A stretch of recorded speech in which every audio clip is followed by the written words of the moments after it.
Yeah. So everything okay? Feeling good? Yeah, he was the guy that talked to Jesse. How you guys doing? The other day. Hey. Hey, good. Yeah, I got one actually. Oh, cool. My name's Todd. Todd, I'm Nick. Hey, Nick. Hey. So what's the message here? Matt. Hi, just- Matt. Nick. Nick, nice to meet you. Dave. Dave. Matt. And Todd. Yeah.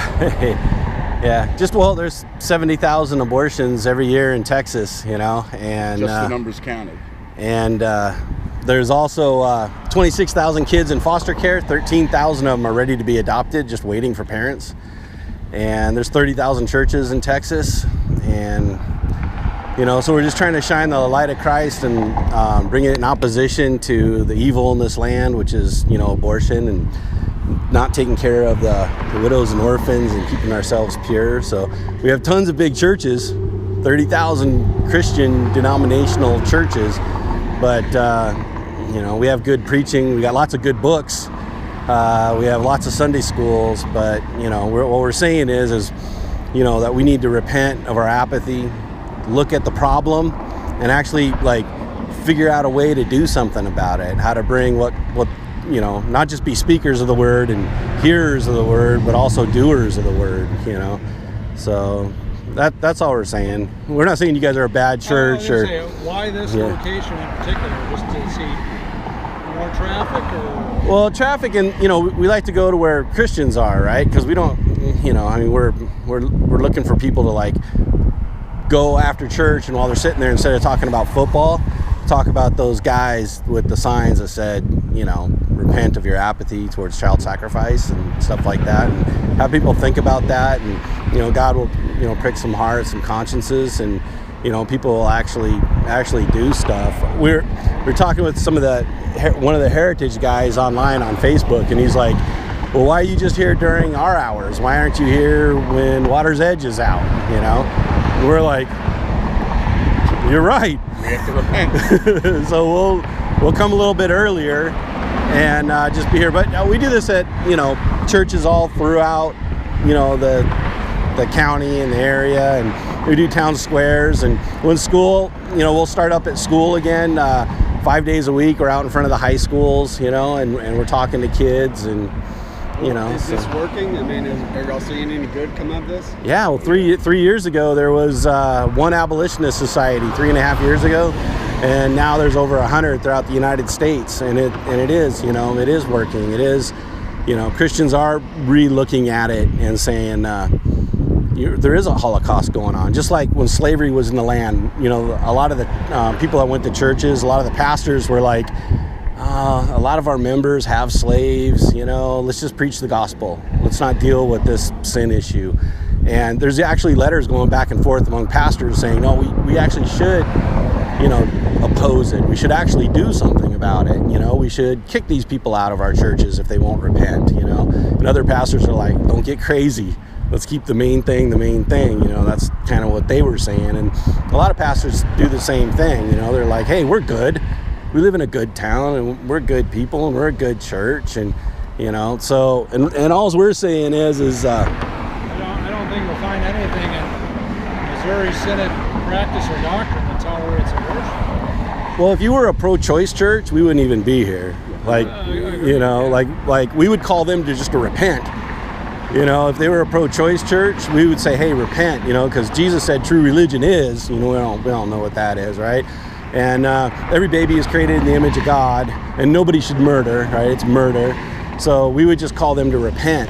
But, you know, good churches, we call them to repent of their apathy towards the least of us. Because in the community where there's sin, the sin always falls down to the most innocent, the most vulnerable, you know? And so that's why we live in such a great place. Look at all these homes, man. And almost everybody's a Christian. And look how many... It's your right to protest. Yeah, and look how many foster kids are just... To bring it up, and yeah. if you have every right to do this, I said... Well, our church doesn't give that message, and do we need a reminder to, stand up against things that are wrong like this? There's many sins. This is just one of them. But do we need that reminder? Absolutely we do. That's one of the things Jesus tells us to do. But he also tells us to make sure we do it in love. Right. So. Right. Well, have we been unloving to you? I hope Not at all. No, not at all. No. Because we agree. Your signs are pretty harsh. Some people Yeah. who wouldn't stop and take the time might take the wrong message. Yeah, I mean, that's kind of what it looks like. Is that Well, this. we are for abortion or something. Oh yeah, no, and we're not saying that. And people that stop and talk to us, I mean, we explain. Like I always say, we go to a good man's house for help. You don't go to like an evil man's house and say, "Help me," you know. But you know, like if you spent like, let's just say, crazy, you spent like 4 or 5 months out in front of an abortion clinic preaching and talking to women, talking them out of having an abortion, you know, you'd be like, wow, you know, we need help. There's more people, you know, like the Catholics will say, where's the Protestants? You know, and then when the Protestants show up, they're like, oh, go away, you Protestants. You just want to preach God. Well, the best is when the people that are going in to murder their children are those that are escorting them in, saying, this was such a big deal to God. How come you're the only person standing here? Yeah. And we're not saying... Drives me crazy. Yeah, and we're not saying that like you guys have to go to the abortion clinic. We're not saying that at all. We're just saying that if we repent of our apathy, we'll actually do things. Like God will spur our hearts to do stuff, right? And you know, I mean, I actually spent a lot of time out in front of an abortion clinic before I decided, hey, you know what? All these high school girls, I'm going to go to high school and talk them out of it first. Because when they get there, their parents have already basically approved it. Their pastors have approved it. Their friends have approved it. You know, like where I live in Little Elm, I mean, there was like 50 kids that got pregnant at the school. And you know what the parents say? Nobody has an abortion issue here. There wasn't one girl that got pregnant. And it's like, you know. I mean, that to me, I think that we should have sex education in the high schools and you know. Planned Parenthood's in the high schools. I gotta get back inside. Thank you Nice for to coming to meet speak to y'all. us. Good to meet you too, man. Thank you for coming out, and I appreciate it, man. So, but yeah, I mean, well, it is the #1 cause of death in Texas.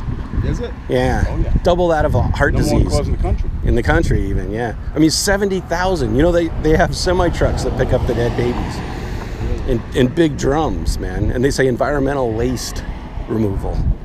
What is the definition, and excuse my ignorance, of how do you say that? An abolitionist? Yeah. An abolitionist is, throughout history, has been someone that has applied the gospel of Christ to an evil going on in the land. So, slavery, you know, the abolitionist fought slavery.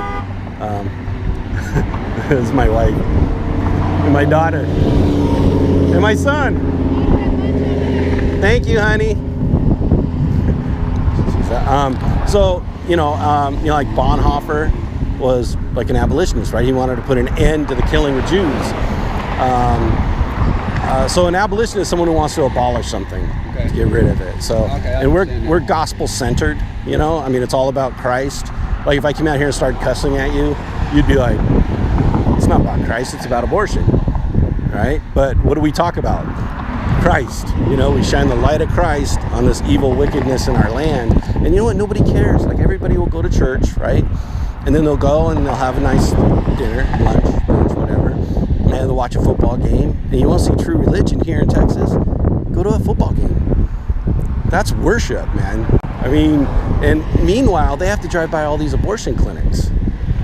You know, you know, to be honest with you, as just a passerby, you know, not thinking about abortions, I have no clue where an abortion clinic is around here. Yeah. Look for a Walgreens. Yeah, a Walgreens or a Walmart or a CVS. They all sell a pill now that you could be like 45, 50 days pregnant and take this pill and you'll pass the baby.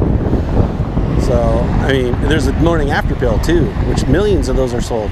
Millions, you know? And this sign So is in full. Babies are being murdered. Right down the street.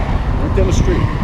yeah. So, I mean, it's sad that it's so accepted. And the Bible's really clear. It says, I knew you in your mother's womb. I knitted you in your mother's womb. God created you for his pleasure. No one should murder. You know, no one should shed innocent blood. You know, and even science, you know, says that life begins at conception. You know, but these babies, a lot of them are like this, man. They're just like that. And they go down and surgically have them removed. And to remove them, they have to cut off the heads, and they have to cut off the arms and the legs. and then they crush the head, and then they pull them out because the woman's not dilated, right? So her birth canal is still really small. So they go in there and they cut it all up, and then they have to rebuild it. Put it on the table, and they put the arms and the legs and make sure everything's there, so they don't leave anything inside the woman. And it's brutal, man. It's like an amazing thing. So, well, I mean, if y'all were down at, say, Prestonwood, that church down there, don't you think that there would actually be more people as far as traffic and everything? I mean, I'm not saying I want you away from here. I'm just asking. Yeah, we go to big churches too. Like we even went to Joel Osteen's church. I mean, I don't even believe they're Christian. Not for the same reason. Yeah, not for the same reason. But we do like. I mean, I've been doing this since like 2009, 2008, 2009, and going to churches all over the place. You know, so abolitionists. The reason we go to churches is because, I mean, we can't convince like evil people or pro-choice people to oppose this evil. You know, but we know that 70% of everybody who has an abortion says they go to church, they're a Christian. They check the Christian box. You know, doesn't mean they're Christian, but that's the box they check. You know, and so we try to like, you know, have pastors, because you know, being a pastor right now, they have some like authority, some like control over the congregants, what they hear and things. And so, you know, we're hoping they could promote true religion, what Jesus said was true religion. You know, I mean, true religion isn't going to church every Wednesday night and Sunday. That's not true religion. You know, I mean, we're not supposed to forsake the brethren. You know, but true religion is actually like taking care of the widows and orphans, doing the work. Practice pure and undefiled religion. Yeah. So we're not saying that this is a bad church or bad people or you're evil, anything like that. We're just saying, hey, let's stop ignoring child sacrifice. And the church is like the brethren, right?